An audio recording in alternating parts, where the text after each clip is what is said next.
శృంగార జ్యోతిష్యం. శృంగార జ్యోతిష్యం అంటేనే మీకు ఆశ్చర్యం కలగవచ్చు. ఎంచేతనంటే ఇంతకాలంగా మీరు వైద్యంలో శృంగారము, దానికి కావలసినటువంటి మెడిసిన్స్, ఈ రకాలైనటువంటి విషయాలన్నీ కూడా మీకు వైద్య రంగంలో తెలిసాయి.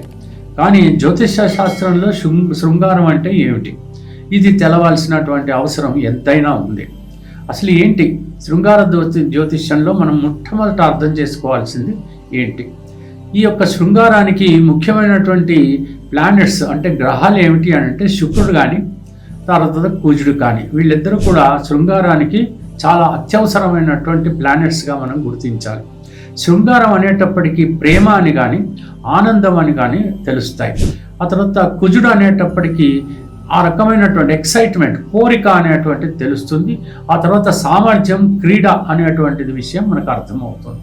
అదే రాహు అనేటువంటి విషయంలో ఏంటంటే పైశాచికత్వం, ఎలాగైనా సరే ఈ శృంగారాన్ని నేను అనుభవించి తీరాల్సిందే అంటే కోరిక అనేది అది చాలా కట్టలు తెంచుకుని ఆ పైశాచిక తత్వం అనేటువంటిది ఏర్పడుతుంది. అటువంటివన్నీ కూడా ఈ రాహు వల్ల అర్థమవుతుంది.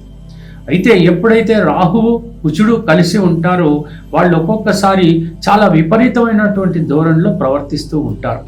అదే కనుక శుక్రుడు కుజుడు కలిసి ఉన్నారనుకో ఒక జాతకంలో, వాళ్ళు ప్రేమ, అభిమానము, ఆప్యాయత, అన్ని రకాలైనటువంటి అటువంటి సైకలాజికల్ ఇంపాక్ట్స్తో పాటు సామర్థ్యం కూడా శృంగారంలో ఉండేటువంటి అవకాశం ఉంటుంది.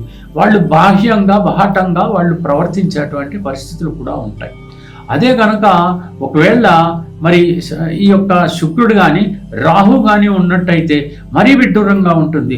వాళ్ళు శృంగార విషయంలో వచ్చేటప్పటికి కోరికలు ఏవైతే ఉన్నాయో చాలా అసహ్యకరంగా ఉంటుంది. ఏమిటనంటే ఒకటి కాదు, ఇప్పుడు 2-2 పెళ్ళాలని 3 పెళ్ళాలని చేసుకుంటూ ఉంటారు, అనేక రకాలుగా తిరుగుతూ ఉంటారు. అంటే వాళ్ళు ఎవరినైనా ప్రేమిస్తారు, ఏమైనా చేసేయాలనుకుంటారు. ఇలాంటి పరిస్థితులన్నీ ఉంటాయి. ఇవన్నీ కాంబినేషన్స్. కానీ శుభగ్రహ దృష్టి ఉందా లేదా అది ముఖ్యంగా మనం అర్థం చేసుకోవాల్సి వస్తుంది. శుభగ్రహ దృష్టి కనుక పడినట్టయితే శృంగారంలో చాలా ప్యాషనేట్గా ఒక పద్ధతి ప్రకారం, ఒక సభ్యత ప్రకారం వాళ్ళు ప్రవర్తించేటువంటి పరిస్థితులు ఉంటాయి.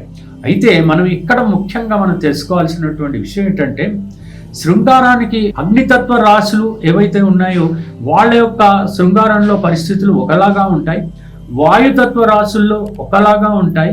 అదే భూతత్వ రాశుల్లో అయితే వాళ్ళ యొక్క ప్రవర్తన శృంగారంలో ఒకలాగా ఉంటుంది. అదే కనుక జలతత్వ రాశుల్లో ఉన్నటువంటి వాళ్ళకి ఆ శృంగారంలో ఇంకొక రకంగా ఉంటుంది.